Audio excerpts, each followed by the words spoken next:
Hoy llegamos al capítulo 18 de Job y lo hemos titulado,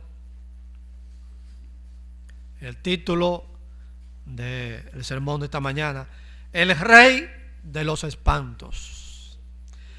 Tal como dice el versículo 14.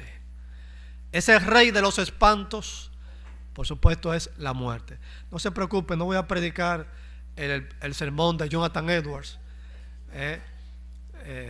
El pecador, un pecador airado, pecadores en la mano de Dios, de un Dios airado, predicado el 14 de julio de 1713, por ahí, que fue un sermón que la gente no podía soportarlo, de cómo hablaba allí.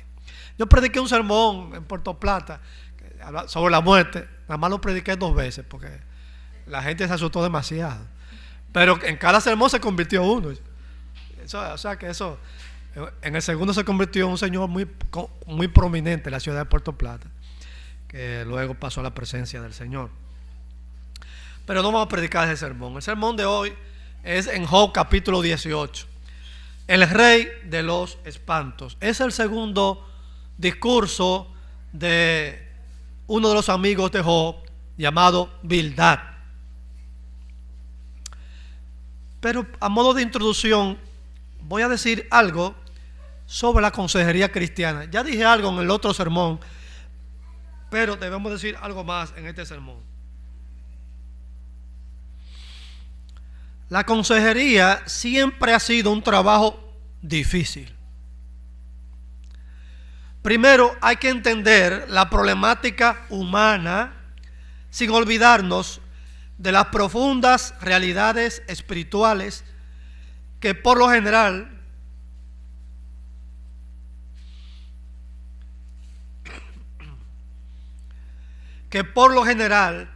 son la causa de todos los problemas humanos. Y segundo, cuando alguien pasa por una crisis o sufre los embates del sufrimiento, ya sea por una enfermedad, ya sea por la pérdida de un ser querido, o por pérdida de los bienes materiales, o por malas decisiones tomadas en la vida, el consejero debe tener la capacidad de saber escuchar. Algo que los psicólogos saben es que cuando escuchamos a una persona hablando de sus problemas, hay cosas que dice y hay cosas que no dice. Entonces el consejero tiene que estar pendiente de qué es lo que me está diciendo y qué es lo que no me está diciendo.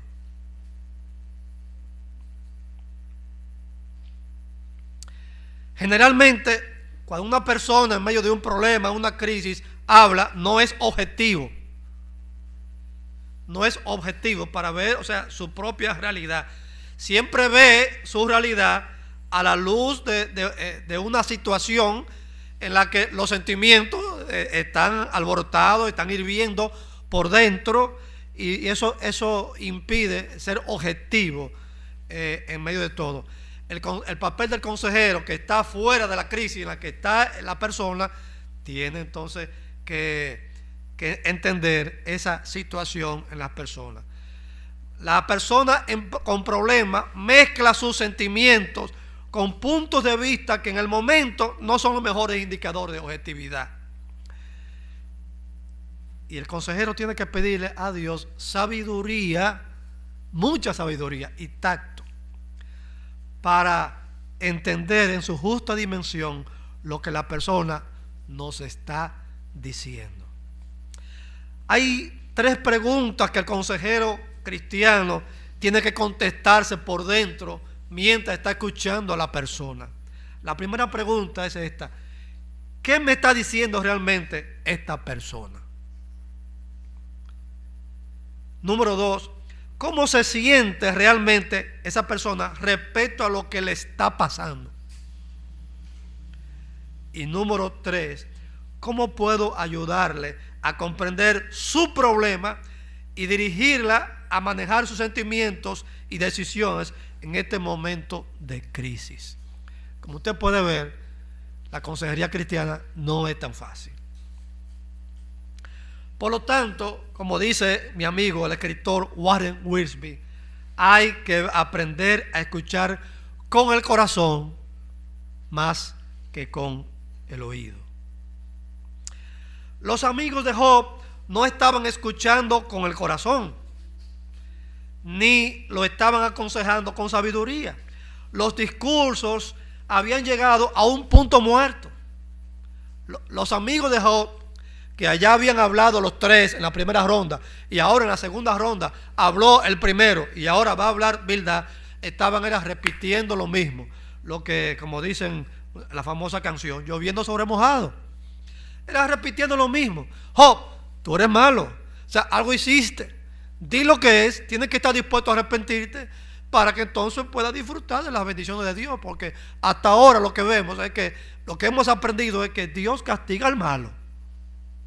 A los buenos no le puede pasar cosas malas. Ese será el punto, el argumento teológico de cada uno de ellos. Entonces, cada uno lo que estaba repitiendo y repitiendo lo mismo. Por lo tanto, lo que se llegó fue a un punto muerto. Usted no ha estado en una conversación con una persona que ni usted lo entiende a él, y él tampoco lo entiende a usted, y se llega a un punto muerto y la conversación no avanza. Bueno, así estaba esta situación entre Job y sus amigos. Repetían los mismos argumentos, y por otro lado entonces Job lo que hacía era responder y contestar, si no, que ustedes son médicos nulos, ustedes son unos consejeros inútiles, no es así como ustedes plantean, mira. Pero entonces Job, por su lado, entonces vaciaba sus sentimientos y decía cómo se sentía en ese momento, y hablaba muchas veces de una manera fuerte, hasta en contra de Dios y en contra de sus amigos. Bildad entonces comenzó a acusar a Job de que tú no entiendes, y también dijo, tampoco tú nos entiendes a nosotros. Entonces en este capítulo 18 Bildad comenzó su segundo discurso con las mismas palabras que comenzó su primer discurso en la primera ronda. Miren, el capítulo 8, versículo 1, Bildad, cuando habló, comenzó: ¿hasta cuándo hablarás tales cosas? Capítulo 8, versículo 1. ¿Hasta cuándo hablarás tales cosas? Y ahora, en el capítulo 18, versículo 1, comenzó con esas mismas palabras. ¿Cuándo pondréis fin a las palabras? O sea, en otras palabras, ¿cuándo que se van a callar? Ya está bueno de decir, ya escuchamos a Elifaz, ya escuchamos al otro, y es lo mismo. ¿Cuándo pondréis fin a las palabras? Pensad y después hablaremos. En la traducción Reina Valera contemporánea de la Sociedad Bíblica, lo personaliza hacia Job y dice: ¿cuándo vas a dejar de hablar? Ponte a pensar y después de eso hablaremos. O sea, lo que está diciendo Bildad es, ya está bueno de hablar. Lo que hay que hacer es estar tranquilo, pensar, analizar, y después cuando tú entiendas lo que se está hablando, los consejos que se te están dando, entonces hablaremos. Además, acusó a Job de irrespetuoso, porque los trataba a ellos como si ellos fuesen animales sin entendimiento, en lugar de los hombres sabios como ellos se presentaban delante de él. En el versículo 2 del capítulo 18 dice: ¿por qué nos consideras unas bestias? ¿Por qué nos ves como gente despreciable? Claro, Job no había dicho que ellos eran, al contrario, hubo uno que dijo que cuando el asno montés naca hombre. Entonces fue a Job que le dijeron asno montés, pero Job no lo llamó a ellos asnos, no dijo ustedes son vacas y ustedes son esto y lo otro. Pero usted entiende, la idea es que le dice que Job los consideraba a ellos como los animales sin entendimiento, cuando ellos se consideraban gente muy, muy culta, con mucha sabiduría, con mucho entendimiento, y que sabían lo que estaban diciéndole. Acusó también a Job de hacerse daño a él mismo, porque Job se había vuelto irritable y estaba diciendo muchísimas cosas. Ya estaba insinuando que solamente si Dios me dejara tener una conversación con él, y si Dios se presentara y me dejara de tú a tú como un juez, y comenzó a decir cosas que en la mente humana como que no caben. Por acuérdese, el que está sufriendo no siempre es objetivo. los sentimientos por dentro ebullen y hace sentir a uno muchas cosas.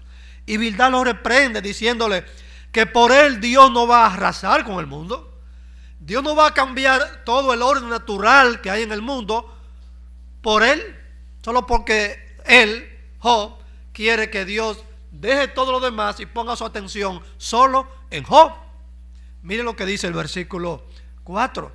Dice: aunque airado te desgarres el alma, la tierra no va a quedarse sin vida por tu causa, ni las rocas van a cambiar de lugar.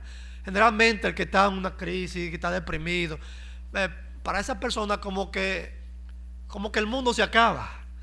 Todo lo demás como que deja de tener sentido, razón. Y él ve el mundo como que llegó al fin, como él se siente que está en el fin. Y él se siente como que ya todo no tiene sentido. Él piensa que el mundo también está así.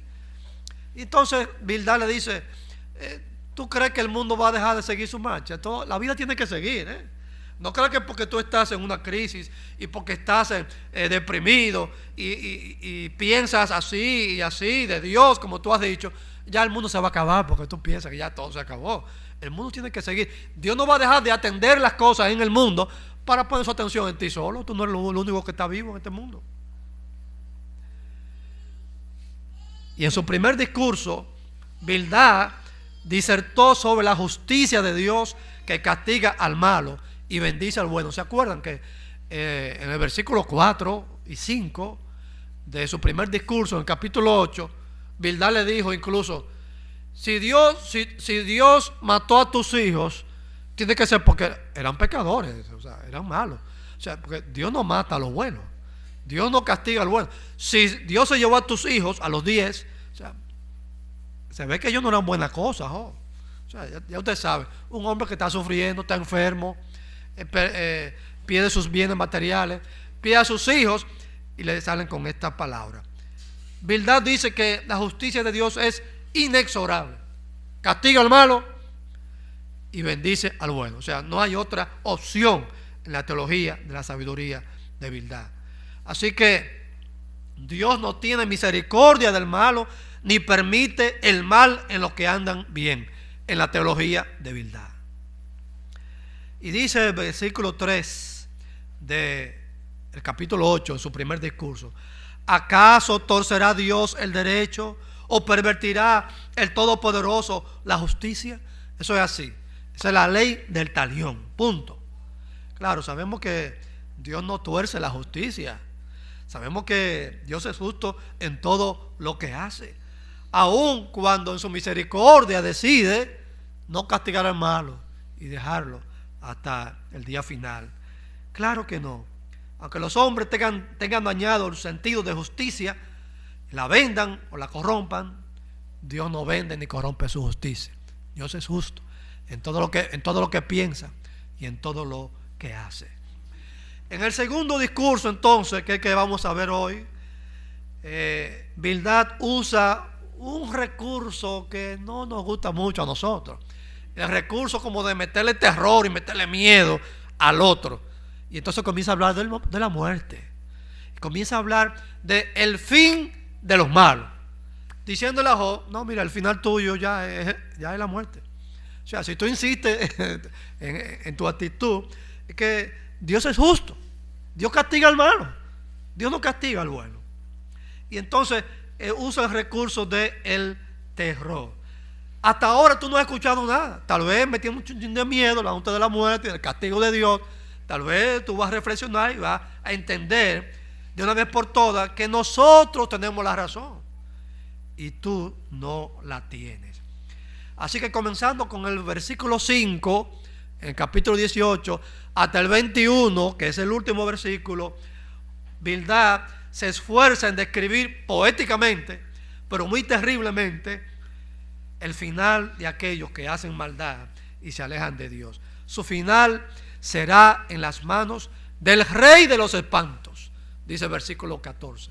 El rey de los espantos, que no es nada más y nada menos que el rey de la muerte, o el rey del Seol, o como usted le quiera llamar. Así que con esa introducción un poquito larga hoy, vamos a ver 4 cosas que dice Bildad en este discurso. Bildad explica que la suerte final de los impíos se parece a 4 cosas. Número 1, como una luz que se apaga. Versículos 5 y 6. Ciertamente la luz del impío se apagará y no resplandecerá la llama de su fuego.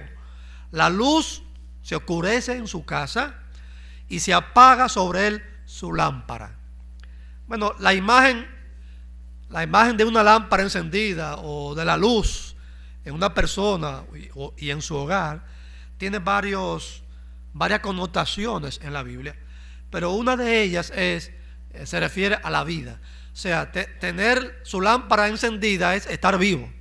Si Dios apaga la lámpara, significa que se murió.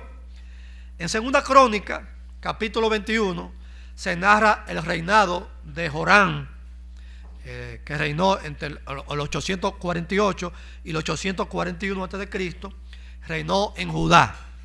Valga la aclaración. Este hombre, Jorán, estaba casado nada más y nada menos que con una hija de Acab. ¿Se acuerdan quién fue Acab? Fue rey en Israel y fue el marido de Jezabel. Y si Acab fue malo, la Biblia dice que Jezabel era peor. Mató a los profetas de Israel, menos a Elías, porque no pudo. Pero también a Elías lo amenazó de muerte. Apoyó con dinero desde el palacio real a los profetas de Baal. Los mantenía de todo, de comida y de todo, y su religión, porque ella adoraba a los dioses paganos. El único que se mantuvo fiel fue Elías, diciendo, no es así. Y hasta él lo amenazaron, etcétera, etcétera. Bueno, Jorán se casó con una hija de Acab y Jezabel. Y la Biblia dice que Jorán era malo porque estaba casado con una hija de Acab. Gobernó mal, fue malo en su reinado. Se merecía que Dios se lo llevara. Pero Dios a veces tiene misericordia de los malos, no porque se la merezcan, sino porque Dios tiene otro plan. Y la Biblia dice en 2 Crónicas capítulo 21, 7, ¿por qué Dios no lo mató? ¿Por qué Dios no mató a Jorán? Habían tenido un gobierno malo porque él era malo. Dice, mas Jehová no quiso destruir la casa de David a causa del pacto que había hecho con David y porque le había dicho que le daría lámpara a él y a sus hijos perpetuamente. La casa de David aquí era el reino de Judá.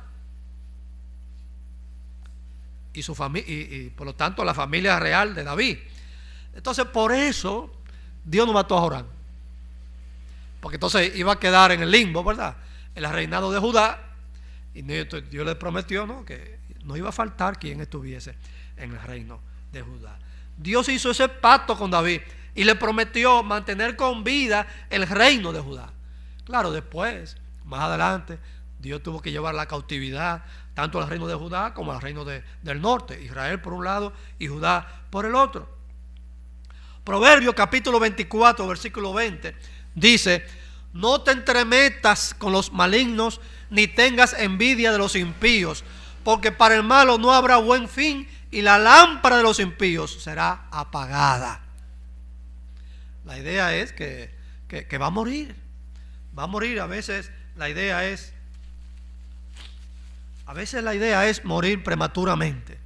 Significa que muera prematuramente en algunos versículos. Y de hecho, cuando prediqué el libro de Éxodo, bueno, fue en esos días de la cirugía, o después, vimos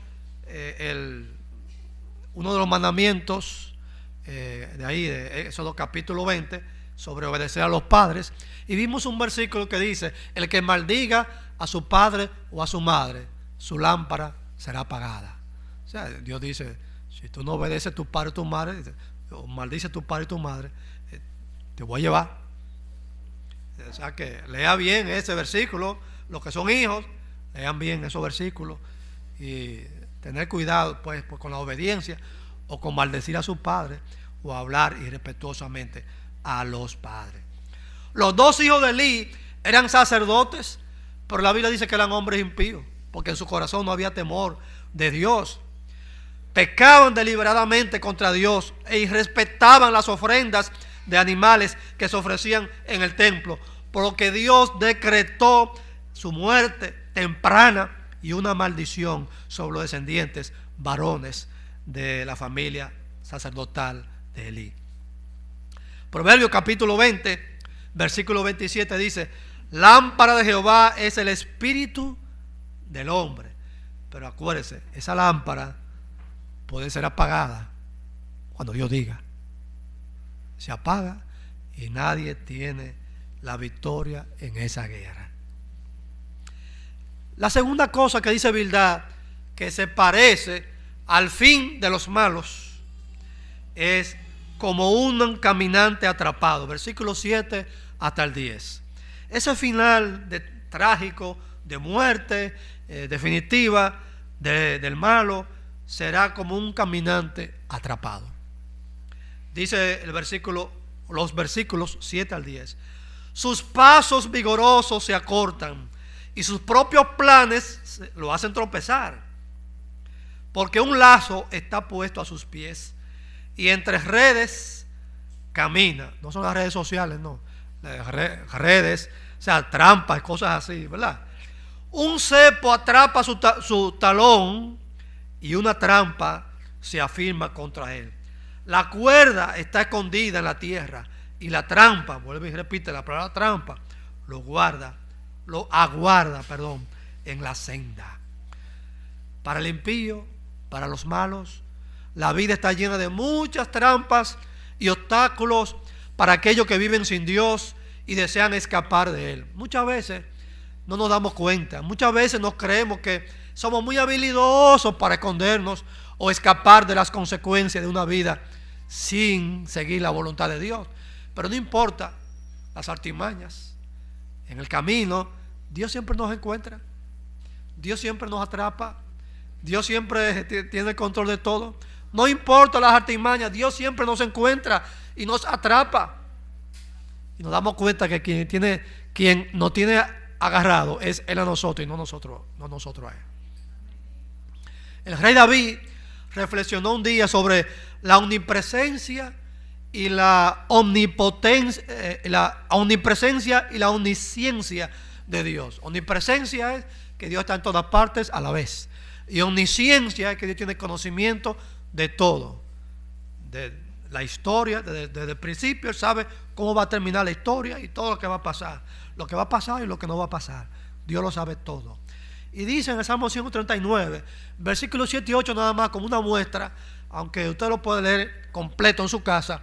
Dijo el rey David: ¿a dónde me iré de tu espíritu? ¿Y a dónde huiré de tu presencia? Si subiera a los cielos, allí estás tú. Y si en el Seol hiciera mi estrado, allí tú estás. O sea, el Seol es la tumba, pero a veces hay versículos que se refiere al reino de la muerte, el infierno, el Hades, en griego. O sea que si es en los cielos, o si es en la tumba, o es más allá, en el reino del infierno, dice, Dios está en todas partes. De la misma manera, dice Bildad, el impío no escapará de la muerte. Dios no escapará de la muerte. Bildad usa varias palabras para describir los peligros que la gente enfrenta al tratar de escapar. Habla de un lazo. 2, habla de redes. 3, habla de cepo. 4, habla de cuerda, una cuerda escondida. Y número 5, habla de trampa. 2 veces usa la palabra trampa. No importa cuántas cosas haga para escapar, tropezarán, dice, en sus propios planes. Y eso me recuerda al profeta Jonás. Él hizo sus propios planes, pero en sus planes tropezó. Claro, Jonás no era un impío, Jonás era un profeta de Dios, pero intentó escapar de Dios. Y digo así, bueno, Dios lo mandó hacia Nínive a predicar allá, pero no estaba de acuerdo con que esa gente se arrepintiera. Entonces compró un boleto. Y me gusta que la Biblia dice que compró un boleto, porque quiere decir que no se metió de polizonte en el barco, ni que se fue en Yola para Puerto Rico. No. Él compró su pasaje. Me gusta que la Biblia lo dice. Legalmente, él compró su pasaje y se montó en una nave hacia Tarsis, que era el polo opuesto a donde Dios lo estaba enviando. Él pensó que si se iba a una región que era de paganos. Allí Dios no estaba, porque Dios era el Dios de Israel. Entonces, si me voy donde los paganos, allí Dios no tiene autoridad sobre mí para enviarme, qué sé yo, algo así. Pero ¿qué pasó en el camino? Una tormenta. Hicieron de todo para salvar el barco y todo eso. Y los tripulantes siempre con mucha cábala y muchas cosas. Bueno, hemos clamado a nuestros dioses, clama el tuyo a ver si nos salva de la muerte, porque ya no podemos hacer nada. Y Jonás, el profeta, que sabía que todo eso era por él, porque él estaba huyendo de Dios, fue sincero. Y le dijo, mire, el problema soy yo, échenme al mar a mí. Y así se van a salvar ustedes. Él quería salvar a los tripulantes del barco, pero la gente de Nínive no la quería salvar. Échenme a mí, qué bueno, qué sincero. Si la gente fuera así sincero siempre y dijera, sí, el problema soy yo, se evitarían muchas veces muchas reuniones, muchas cosas. Sí, es verdad, el problema soy yo. Jonás reconoció que el problema era él. Sí, échenme al mar y ya, y se va a resolver el problema y ustedes se van a salvar. Y lo echaron al mar. Y Dios tenía ahí preparado el gran pez que lo sacó de ahí y lo llevó a donde él tenía que ir. No importa lo que uno haga, Dios siempre tiene sus trampas por ahí y vamos a caer siempre en sus redes. O hace la voluntad de Dios de buena gana, o la hace de mala gana, pero lo hace. Entonces, estoy hablando de nosotros, los que somos cristianos. O lo hace o lo hace. Hay dos maneras. Mi papá a veces nos decía, con un chucho en la mano, o me obedece o hago que me obedezca. ¿Cuál de las dos tú quieres? Y yo, bueno, es mejor obedecer a que me hagan que yo obedezca, porque ya uno sabía lo que venía. Es mejor obedecer a la buena a que me obliguen a obedecer por la disciplina y todas esas cosas que Dios utiliza. Se cuenta que un señor que era en los años 40, por ahí, del siglo pasado, era un magnate de la prensa en Estados Unidos, llamado, ustedes saben que yo no soy inglés, ¿verdad? Pero yo lo digo más o menos, Randolph Hearst, más o menos así. Nunca permitía que alguien hablara de la muerte. O sea, ningún empleado podía mencionar la palabra muerte. Bueno, porque él tenía miedo a la muerte. Si él estaba ahí, nadie podía mencionar esa palabra. La palabra muerte, ni hablar de eso. Pero el 14 de agosto de 1951, él se murió. Bueno, nadie habló de la muerte, pero le tocó morirse. Porque a todos nos va a tocar morirnos. Como dice muchas veces Vila, hablando de Hebreos 9:27, el problema no es la muerte, el problema es lo que viene después. Está establecido los hombres que mueran una sola vez y después el juicio. El problema no es la muerte, el problema es lo que viene después, si no está en Cristo Jesús. Yo veo a Vila viendo el reloj, yo sé que estoy emocionado hoy. Tercero, dice Bildad que la muerte, el final de los impíos será como un condenado perseguido. Como un condenado perseguido. Versículos 11 al 15. Si acaso el hombre lograra burlarse temporalmente de su fin inevitable, el rey de los espantos, que es la muerte, le va a enviar sus mensajeros. Esos mensajeros son el temor, el hambre y la enfermedad. De hecho, a la enfermedad aquí se le llama el primogénito de la muerte. La enfermedad inevitablemente conduce a la muerte. Dice versículo 11 al 14: de todas partes lo asaltan temores y lo hacen huir desconcertado. El hambre desgasta sus fuerzas y a su lado está dispuesta la ruina. La enfermedad roe su piel. Parece como que era de Job que estaba hablando. La enfermedad roe su piel y sus miembros devorará el primogénito de la muerte. De la confianza de su hogar es arrancado y es conducido al rey de los espantos. O sea que vendrá el fin de los malos como un condenado, un reo, un criminal perseguido. La muerte lo alcanzará. Y aunque se sienta seguro en la tranquilidad de su casa, dice Bildad en el versículo 15, de allí será arrancado. No hay duda de que Bildad está describiendo a Job. A Job lo arrancaron de su casa, le arrancaron sus hijos, su piel estaba enferma desde la coronilla de la cabeza hasta los pies, y se rascaba con un tiesto. Se piensa que algún tipo, qué sé yo, terrible de lepra o alguna otra enfermedad de la piel estaba acabando con el pobre Job, tanto que incluso habla de pus y habla de mal olor y cosas así. Y en un momento, no hemos llegado a ese capítulo, dice Job: mi aliento llegó a ser detestable hasta para mi mujer. No hay duda de que Bildad está pensando en Job, y parece como que está describiendo la situación de Job, porque para Bildad Job es el malo de esta historia. Así que en el versículo 15 Bildad compara al hombre con una tienda o una casa. En aquel tiempo eran casas quizás de campaña o algo así, pero su casa, en la cual vive como que está alquilado, está prestado, porque tarde o temprano se va a morir, se va a ir. Y aunque se sienta cómodo, se sienta seguro allí en su casa, un día tendrá que irse y la casa será destruida. Dice el versículo 15, Reina Valera contemporánea, la he usado mucho hoy: vivirá en su propia casa como en casa ajena, y sobre su casa caerá polvo de azufre. No sé si estaba, tal vez, no sé si estaba pensando en los hijos de Job, ¿verdad?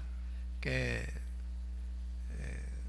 fue asaltada, cayó azufre del cielo, qué sé yo, todas esas cosas,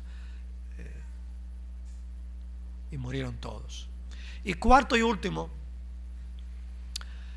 el fin de los malos será como un árbol que se marchita o es desarraigado completamente. Versículo 16 hasta el último versículo. Mire, la figura de un árbol es muy interesante porque se usa para hablar del árbol genealógico de una familia, ¿verdad? Con sus hojas, con sus ramas, y se construye un árbol genealógico ahí. En otra parte, creo que en el capítulo 14, Job lo usó el árbol como un símbolo de la resurrección, porque el árbol es cortado, pero vuelve y retoña sus raíces y vuelve otra vez, se pone frondoso. También se usa como símbolo de la resurrección. Pero Bildad lo usa como un símbolo de que ya no hay más nada, como un árbol que es arrancado de raíz y ya no hay más futuro para ese árbol. Así también es el hombre, será arrancado de su morada y no le quedará nada. Es como si Bildad estuviera describiendo el final de Job, el cual perdió todos sus hijos y además perdió sus bienes y perdió su salud. Hay dos cosas que toda persona quiere tener cuando llegue la hora de la muerte, incluyendo para allá, porque ¿verdad? Todos queremos por lo menos dos cosas cuando uno se muera. ¿Cuáles son esas dos cosas que todos queremos cuando llegue la hora de morir? Dejar un nombre y que nos recuerden. Nadie se quiere morir que no haya nadie que lo recuerde, un hijo, un nieto o alguien que no recuerden a uno, que uno pasó por la historia y como que no pasó. No todo el mundo quiere que quede alguien, no para repartir los bienes, no, para que los recuerden lo que uno hizo. Siempre le digo a mis hijas, pero ¿cuándo que vienen los nietos? Porque yo quiero dejar un predicador que siga haciendo la obra. Bueno, no me han complacido hasta ahora, se han fue adelante Vila, pero está bien. Nació Mateo, tal vez me dan un Marcos a mí, no sé. Mateo, Marcos, Lucas y Juan. Todos queremos que a la hora de morir dejar un nombre hecho y que todo el mundo nos recuerde. Esas dos cosas. Pero Bildad dice aquí que el impío no va a tener ninguna de las dos, ni un nombre ni nadie que lo recuerde. Incluso, es más, dice, ni la calle va a tener su nombre, ni una calle que tenga su nombre, ni eso. Bueno, dicen los versículos 16 al 21 de esta manera: por debajo se secan sus raíces, por debajo se secan sus raíces, y por arriba se marchitan sus ramas. Su memoria perece en la tierra y no tiene nombre en las calles. Lo empujan de la luz a la tiniebla, es decir, de la vida a la muerte. Lo echan fuera del mundo. No tendrá prole, ni descendiente en su pueblo, ni sobreviviente en sus moradas. Los que vengan del oeste se horrorizarán de su día, y los que vengan del este serán sobrecogidos por el espanto. O sea, por la historia triste de este hombre. O sea, murió sin dejar a nadie. No se le va a repartir su bien a nadie, pues no dejó a nadie. Y es más, ni una calle con su nombre, ni nada, nadie lo va a recordar. Tales son las moradas del impío, y tal será el lugar del que no reconoce a Dios. Así termina el discurso de Bildad. Con estas 4 figuras, Bildad ha dicho que el final del impío, incluyendo a Job, porque él considera que Job es el malo de esta historia, el final del impío es la muerte. Pero Job no pertenecía a esa línea, porque en el capítulo 1 hasta Dios reconoció que Job era temeroso de Dios, un hombre perfecto y recto, apartado del mal, y que ha seguido a Dios a pesar de las pruebas. En cambio, todo lo que dice Bildad aquí acerca de la muerte, tenemos que tomarlo en serio. Tienen que tomarlo en serio aquellos que no tienen la esperanza de la vida eterna.